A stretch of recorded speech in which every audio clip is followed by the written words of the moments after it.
Well आगे बढ़ते हैं और एक और इम्पॉर्टेंट खबर है जिसे एड्रेस करना है और हमारे साथ रंजीत सिंह दोसांझ जी जुड़ चुके हैं। रंजीत सिंह जी नमस्कार। सरकार की तरफ से हम वो जो रिपोर्ट है वो पढ़ रहे थे कि किस तरह से पीडीएस में यहाँ पर चावल में कुछ कमी की जाएगी। आप इसे कैसे देखते हैं? ऑफ कोर्स उससे क्या सेविंग्स होती हैं वो तो रिपोर्ट यहाँ पर है ही, लेकिन इस चावल का क्या होगा? क्या वो एक्सपोर्ट है? क्या वो एथनॉल में जा रहा है? किस तरह से आप वो पूरा इकोनॉमिक्स बनता हुआ देख रहे हैं? शर्मिष्ठा जी, जैसे कि आपने रिपोर्ट पढ़ी है कि गवर्नमेंट ऑफ इंडिया ने जो प्राइम मिनिस्टर जो गरीब अन्न कल्याण योजना में जो 30 साल से पहले एक गाइडलाइन चल रही थी कि ब्रोकन की परसेंटेज जो रॉ राइस है उसमें 25% रहती है, जो पारबॉइल्ड सेला राइस है उसमें 16% है। तो सरकार ने एक बड़ा कदम लिया है बहुत सालों के बाद कि इसमें जो उसकी ब्रोकन की परसेंटेज वो कम की है। अब रॉ राइस में 10% और पारबॉइल्ड में 5% ब्रोकन रहेगा। उसके पीछे 3 साल से सरकार काम कर रही थी, जिसमें पंजाब, हरियाणा, छत्तीसगढ़, आंध्रा स्टेट से जहाँ पे पायलट प्रोजेक्ट लेके आई थी गवर्नमेंट ऑफ इंडिया। पहले साल 5 लाख टन और लास्ट ईयर पंजाब में 15 लाख टन, ये जो क्रम चल रहा है उसमें 15 लाख टन जो हमने जो इसको इम्प्रूव राइस का नाम दिया गया है गवर्नमेंट ऑफ इंडिया की तरफ से, वो हमने डिलीवर किया है।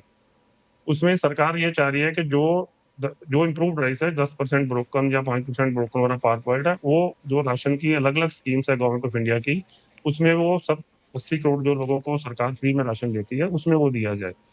और जो उससे बचने वाला ब्रोकन राइस है, जो कि लगभग हम सोच रहे हैं कि अगर पूरे इंडिया में 400 लाख टन की प्रोक्योरमेंट होती है तो लगभग 80 लाख टन जो है वो ब्रोकन राइस जो निकल के आएगा। अगर सेले पारबॉइल्ड को मिला लेते हैं तो वो कम क्वांटिटी हो सकती है, रॉ और सेले को मिलाते हैं।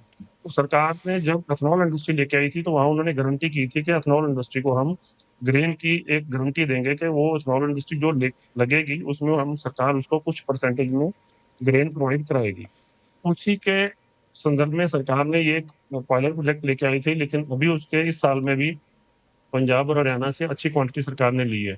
उसी को आगे बढ़ाते हुए सरकार ने अभी ये फैसला लिया है कि 2027-28 की जो नई क्रॉप आएगी उसमें 100% जो है राइस वो ही लिया जाएगा जो इम्प्रूव्ड राइस होगा। और निशा जी, इसमें एक पॉइंट जो बहुत निकल के आ रहा है कि इसमें जो ब्रोकन राइस जो बच रहा है, जो सरकार की ये पॉलिसी थी, जब सरकार पॉलिसी हमें पायलट प्रोजेक्ट दिया, जब पॉलिसी फ्रेम हुई है तो उसमें हमें बताया गया था कि जो ब्रोकन राइस है वो मिलर के घर में रहेगा, मिलर अपनी मिल में रखेगा और नया बैग लगा के उसको स्टैक करेगा और सरकार ओएमएमएस के जरिए उसको सेल करेगी। और पिछले 8 महीने से ये नया सीजन चल रहा है सितंबर से। तो आज की डेट में अगर पंजाब हरियाणा में बात किया जाए तो लगभग 2 लाख टन ब्रोकन आज भी राइस मिलों में पड़ा है। हमने गवर्नमेंट के अलग अलग प्लेटफॉर्मों पे, मिनिस्ट्री में, एफसीआई में, सीएमडी एफसी के पास, सेक्रेटरी के पास, सब में ये रिक्वेस्ट की है कि ये जो ब्रोकन मिलर के अंदर पड़ा 8 महीने से, जो उसके उसके फ्यूमिगेशन के चार्जेस, स्टोरेज के चार्जेस सब मिलर बियर कर रहा है, तो उसको कम से कम इसको लिक्विडेट किया जाए। आज बड़ी हमें ये रिपोर्ट पढ़े जो अभी एक नई पॉलिसी आई है ओएमएमएस की, उसमें बहुत एक चीज देखने के लिए जैसे हमें पढ़ के हुआ पंजाब हरियाणा को, उसमें जो ओएमएमएस की स्केल से बाहर कर दिया गया। सरकार की ये नीति ये कहती है कि पंजाब हरियाणा जो ये दोनों स्टेट हैं, ये राइस के सरप्लस स्टेट है और डेफिशिएंट हम्म। स्टेट में ही सिर्फ वो ये ब्रोकन राइस की सेल करेगा। तो जी। पंजाब और जहाँ हरियाणा में सबसे ज्यादा स्टॉक है, जहाँ मिलर परेशान है इस बात के लेके कि ब्रोकन उसके घर में पड़ा है, हम्म। लेकिन सरकार ने उसको पंजाब हरियाणा को बाहर कर दिया। तो इसके हम्म। लिए हमने सरकार के पास इतराज भी रखा है। ये एक नई चीज निकल के आई है हमारे लिए। ऑलराइट, तो आप कह रहे हैं कि सरकार से बातचीत जारी है कि पंजाब हरियाणा को भी इसमें इंक्लूड किया जाए?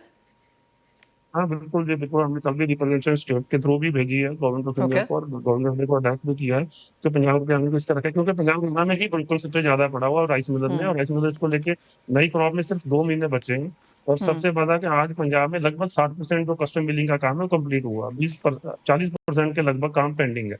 अगर हम्म। ये ग्राउंड की और स्टोरेज की यही हालात रहा तो कमिंग सीजन में पैडी की प्रोक्योरमेंट पंजाब हरियाणा बहुत मुश्किल होगी। Point taken. रंजीत जी, एक और सवाल और ये चावल इनटू एथनॉल पर है। क्या एक परसेंटेज एज ऑफ नाउ हम यहाँ पर बनता हुआ देख रहे हैं और आपको लगता है ये परसेंटेज इंक्रीज होएगी आगे जाके? इंक्रीजिंग मैम, अभी तो जो बेसिकली जो सरकार की पॉलिसी 27-28 में है कि एथनॉल इंडस्ट्री को के लिए सब चीजें जो स्टेप लिए जा रहे हैं एथनॉल इंडस्ट्री को ग्रेन प्रोवाइड करने के लिए। आज क्या हो रहा है, सरकार जो 25% ब्रोकन वाला राइस है वो ही एथनॉल इंडस्ट्री को दे रही है। जो भी उनकी एक पैरामीटर फिक्स किया 30% या 40% एथनॉल इंडस्ट्री को उन्होंने डिलीवरी करनी है, जो उनको ग्रेन की क्वांटिटी देनी है उसके सामने एथनॉल लेना है।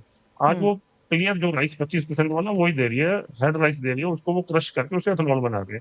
सरकार ये चाहती है कि जो सरकार इम्प्रूव्ड राइस करके वो जो 80 करोड़ लोगों को राशन भी दिया जाए, और उसको जो 100% ब्रोकन है वो ब्रोकन को वो एथनॉल में यूज करना चाहती है कि कम से कम जो ब्रोकन है वो तो उन्होंने क्रश ही करना है, एथेनॉल वालों को क्रश करके ही एथेनॉल बनाना है। तो क्यों राइस दिया जाए, उसकी जगह ब्रोकन दी। क्वांटिटी तो ऑलमोस्ट फिक्स हो गई कि आने वाले साल में पूरा जो राइस ऑस्ट्रेलिया लेगी गल्फ ऑफ इंडिया के ब्याह के ऊपर सेंट्रल पूल में, वो इम्प्रूव राइस ही जाएगा 5 और 10% वाला।